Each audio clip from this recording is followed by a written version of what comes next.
Konkan live breaking news channel प्रस्तुत भव्य किल्ले स्पर्धा 2023। प्रायोजक श्री संदीप एकनाथ गावडे, माजी पंचायत समिती सदस्य।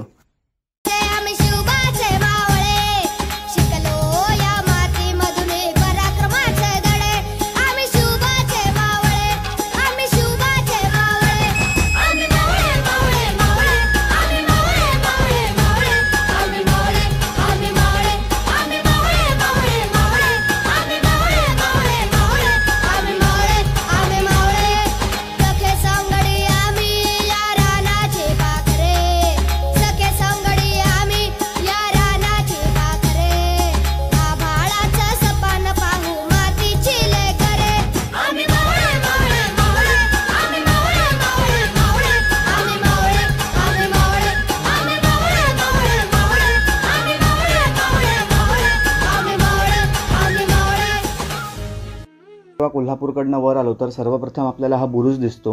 बुरुजाच्या बाजूलाच अगदी गणेश दरवाजा आहे। गणेश दरवाजाच्या आतल्या दोन्ही बाजूला देवड्या आहेत। गणेश दरवाजाच्या एका बाजूला चौकट आणि एका बाजूला गोलाकृती बुरुज असा त्याचा एकंदर स्ट्रक्चर आहे। इथनं जर आपण सरळ पुढे आलो तर आपल्याला एका बाजूला चौकोनी बुरुज, एका बाजूला गोलाकार बुरुज आणि गोमुखी पद्धतीत हनुमान दरवाजा बघायला मिळतो। या हनुमान दरवाजाच्या वरती एक कमळाचं चित्र आहे, जे आपल्याला सांगतं की हा दरवाजा कुठच्या तरी हिंदू राजाने बांधला आहे। त्याचबरोबर आतमधल्या दोन्ही बाजूला देवड्या देखील आहेत। हे जे एकूण काही स्ट्रक्चर आपल्याला दिसतंय ह्याला ऐतिहासिक भाषेत रणमंडळ असं म्हणतात। रणमंडळ म्हणजे एका बाजूला पूर्ण भिंत किंवा तटबंदी आणि एका बाजूला खोल दरी आणि तिथनं किल्ल्यामध्ये आत जाण्याची जागा। हनुमान दरवाजातून आत आल्यानंतर उजव्या बाजूला आपल्याला बुरुज लागतो। त्या बुरुजाच्या अगदी पायथ्याशी आपल्याला ही चोरवाड बघायला मिळते। आम्ही देखील ती दाखवण्याचा प्रयत्न केलेला आहे आणि आपण ती बॅटरीच्या सहाय्याने बघूया।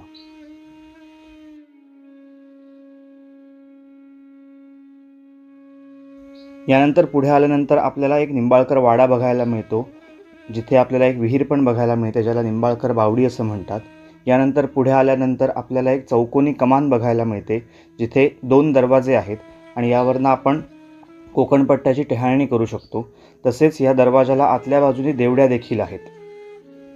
चौकोनी कमानमधनं पुढे आल्यानंतर आपल्याला एक बारमाही पाण्याचा तलाव बघायला मिळतो आणि ह्या तलावाच्या अगदी बाजूला एक सुंदर असं शिवमंदिर आहे।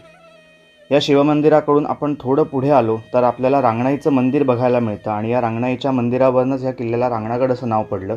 त्याचबरोबर त्याच्यासमोर असलेला आकर्षक असा दीपस्तंभ आणि हनुमान मंदिर अशी 2 देवस्थानं आपल्याला इथे बघायला मिळतात।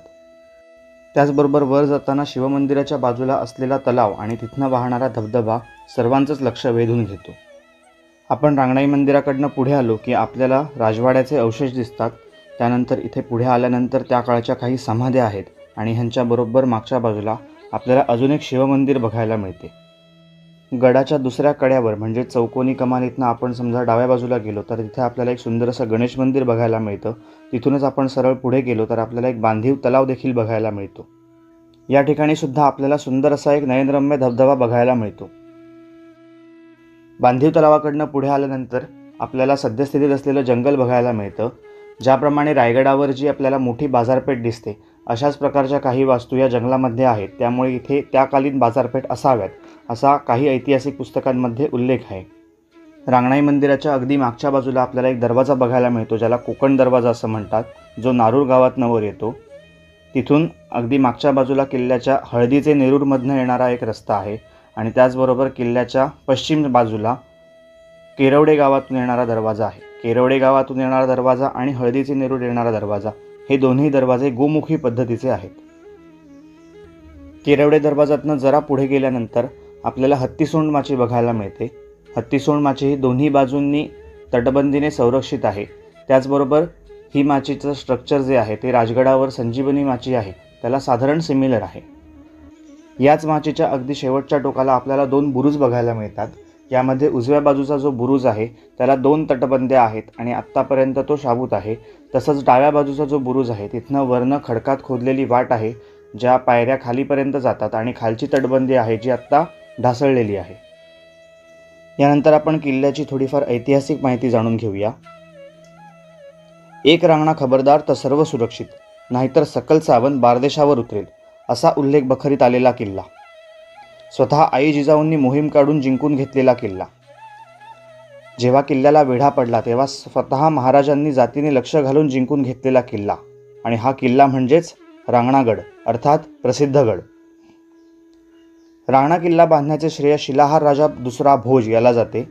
1470 मोहम्मद गवानने हा किल्ला जिंकला. त्यानंतर हा किल्ला आदिलशाहीमध्ये होता. आदिलशाहीमध्ये 1658 सरदार रुस्तम जमान यांनी राहुजी पंडित यांच्याकडून हा किल्ला घेतला.